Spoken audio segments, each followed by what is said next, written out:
Working in the IoT industry sometimes feels a lot like playing with science fiction. My love of science fiction started in the 80s watching the Jetsons. As I got older, I moved on to Star Wars, Battletech, and Star Trek. In all of these stories, the futuristic technologies always grabbed my attention. Giant walking tanks, interstellar travel, wearable holographic communication devices, and instantaneous food creation opened my eyes to a world of limitless possibility. I still to this day spend a lot of time daydreaming about what humanity could build in the future. And to think it all started with the Jetsons, which aired in 1962 on primetime. Even when I watched it as reruns in the 1980s, the futuristic technology was still relevant. If we take a fresh look, even today the Jetsons is still relevant. Just look at the opening scene of the cartoon when Elroy goes to school by dropping out of the family flying car in a floating glass pod. We definitely don't have that technology today. And it is this imagination and possibility that excites me. One of my favorite scenes from the Jetsons movie, which was released in 1990, depicts George waking up. George is dumped onto a conveyor belt by his bed, and the belt moves him to a contraption that puts him through a cleaning cycle, and then onto another conveyor belt that moves him over to a closet where he is rapidly dressed by robotic arms. When I see this today, I wonder what it would look like if all those devices were viewed as an IoT system made up of smart connected products.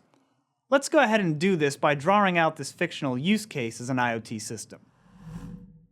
Instead of Rosie triggering this whole system, let's imagine George has a cell phone, and on his cell phone is an alarm which, when it goes off, alerts the bed to rise and drop George onto a conveyor belt. The conveyor belt takes him down to a smart bathroom, which includes a series of operations. First, it removes George's pajamas with a vacuum, then it gives him a shower, a spin cycle, then it brushes his teeth, and lastly, blow dries him. He then moves over to another conveyor belt, which takes him down to his closet, and the belt takes him through his closet. When he comes out on the other side, he is completely dressed. So if we layer on IoT, you can imagine that there are a number of different events and actions we can take in the system that will automate George's wake-up experience in the morning. First, the alarm goes off. That sends a message to the IoT platform, which we will refer to going forward as the cloud. On receipt of this message, the cloud has some logic built into it that then sends a message to the bed that it's time to stand George up. Once the bed has stood George up, it then sends a notification to the cloud, and again, logic in the cloud executes, resulting with the conveyor belt turning on. The belt then moves George over to the smart bathroom.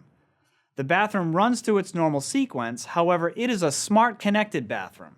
So rather than the bathroom having a standard cycle, it has an optimized cycle that removes George's pajamas, showers him, brushes his teeth, and dries him, all the while optimizing for water consumption, energy usage, and other consumable materials such as shaving cream and toothpaste.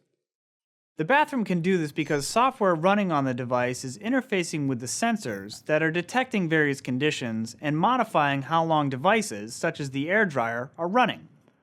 When the smart bathroom completes its optimized cleaning cycle, it sends a message to the cloud, and this triggers logic which results in another conveyor belt starting and carrying George down to his smart closet. At the same time all of this is taking place, there are IoT applications that are monitoring this system and displaying all of the connected products data.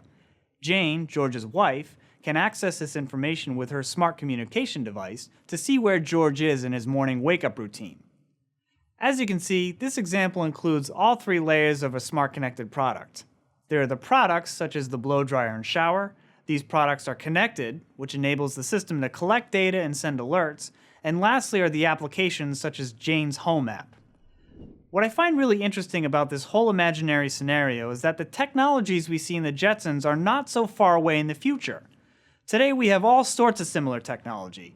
We have hats that actually regrow your hair follicles for those of us who are balding. We have Honda's robot Asimo, and we have the iRobot Roomba that are designed to help us around the house, much like Rosie. Notice the similarities that Rosie and Asimo have. And as far as automatic toothbrushes are concerned, we have smart connected toothbrushes which let us know how we're doing with our brushing habits.